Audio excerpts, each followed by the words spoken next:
Have you ever wondered what a narcissist's Achilles heel is? What are their weaknesses? Do they even have any? They do. And by the end of this video, you're going to know exactly what they are so that you can use them, ethically manipulate the manipulator to your advantage when you are going to negotiate with them or deal with them in any way. So watch till the end so you can get all the best tips. Hi, I'm Rebecca Zung. I have been recognized as one of the top 1% attorneys in the country, and I have 2 best-selling books, Negotiate Like You Matter and Breaking Free, a step-by-step divorce guide. And I've helped thousands of people just like you who are dealing with narcissists and trying to get out of these narcissistic relationships. And I've given them step-by-step guidance and helped them to break free and step into new lives. And that's what I do for you here on this channel. So if you haven't already subscribed to my channel, do that right now. Hit subscribe. I see you. It's just the little red button down there in the corner of this screen. Hit subscribe and the notification bell. And that way you'll get notified when I upload new content and I go live and I do my Ask the Attorney Anything sessions, what we call AAA sessions and all that good stuff. Okay, so now let's talk about the narcissist's Achilles heel. What are their weaknesses? How can you use them to your advantage in an ethical way so that you can gain some leverage against them and actually be able to get somewhere? I know that I've seen many people dealing with narcissists for years and years and years, either in a court case or just dealing with them as a partner or as a business partner or in work settings or anything like that. And you just feel so beat up and so traumatized, always feeling like you're on the defensive, like you just can't get anywhere. And you think, I can't win. There's no way I can ever win. But that is so not true. There are ways that you can, and that's what I teach you here in my Slay program and in my podcast and all the resources that I put out there for you, because I have figured it out. I figured it out because I've been dealing with narcissists for 20 years in my law practice, and I also had the great misfortune of having to deal with a couple of them in my personal life. Not as husbands, thank goodness, but as one person in a extended family setting and one person in a business setting. And I was actually targeted by both of those people, so I understand the drama, trauma, and chaos that they cause in your life.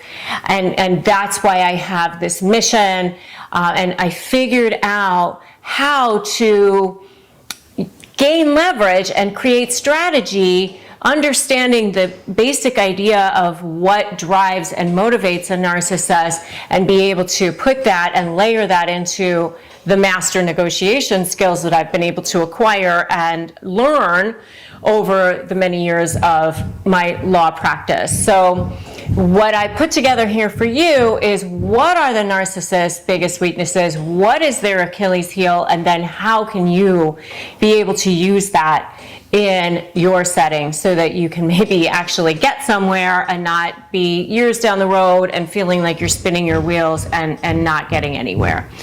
Or maybe even spending lots of money on attorney's fees or something like that. So what is their biggest weakness? Number 1 is being slighted. They hate to be slighted. And they get slighted on anything. I mean, it could be the littlest thing. You could just say, pass me the towel over there, and they think that you did something to them. Narcissists hear tones like dogs hear whistles. Like what tone? What was that? But they are so easily slighted.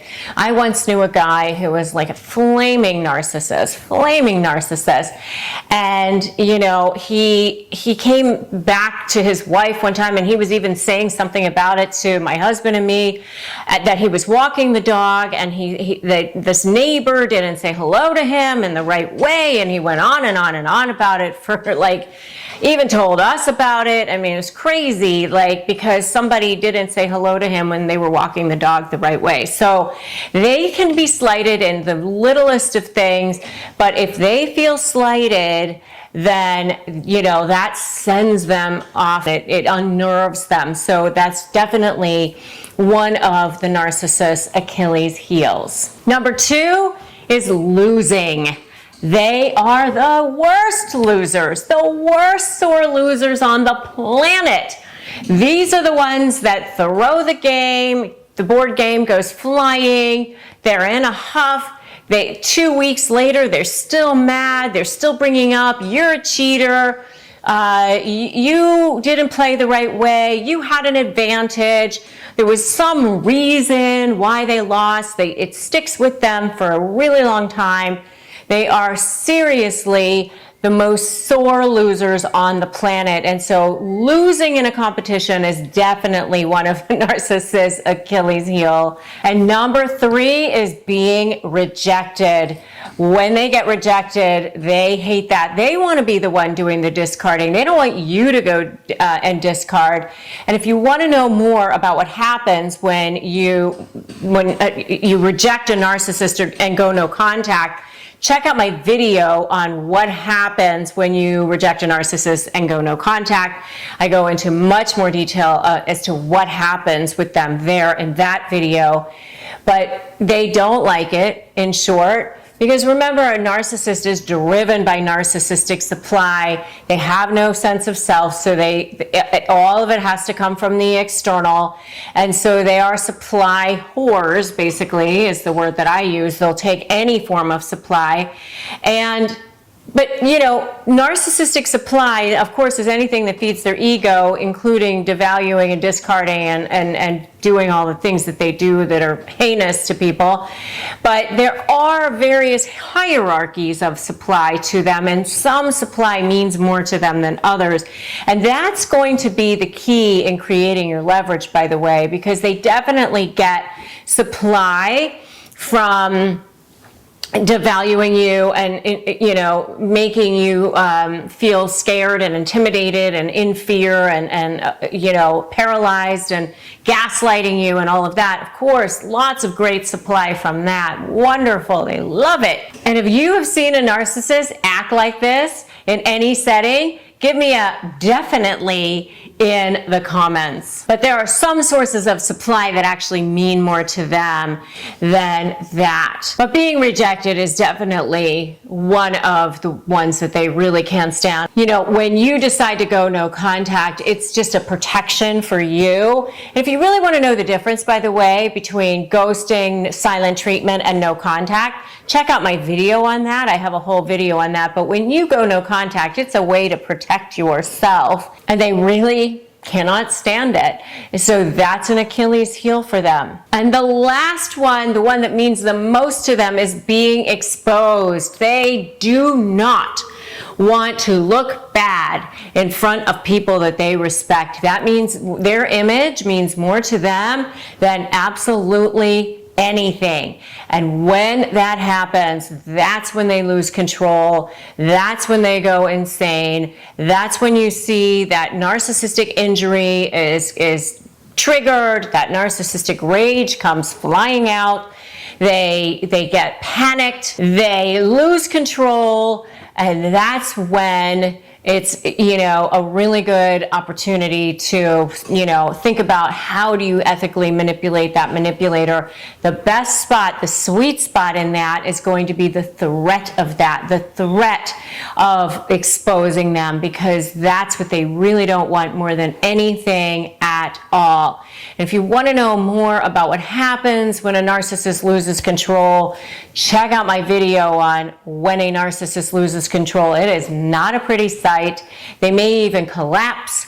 They may just completely lose it altogether, because that's the one thing that they really, really don't want to happen. They may cry, they may have a meltdown, you may see severe depressive behavior, they will be desperate, They may even start love bombing you again, do whatever they need to try to get you back into you feeling like you're the one who's paralyzed and out of control, so that they feel like they're back in control again. So that's really, you know, anything that's going to threaten sources of supply that really, really mean a lot to the narcissist, that's going to be their biggest Achilles heel. So if you are getting ready to negotiate with a narcissist, grab my free Crush My Negotiation prep worksheet at winmynegotiation.com. If you like this video, give me a like, give it a share, drop me that comment, give me a definitely if you've seen this behavior, and make sure you subscribed and hit that notification bell. If you want to join me in my free private Facebook group, come join me. Don't feel isolated. Please don't feel like you're alone. You are not. The support is here for you. We have a massive community of people who are loving on each other and helping each other and being there for each other. It's incredible what's going on in there. Come join me, Narcissist Negotiators with Rebecca Zung. I'm so glad you stopped by today and watched this video. Thanks so much. Remember, today is a great day to start negotiating your best life. I'll see you in the next video.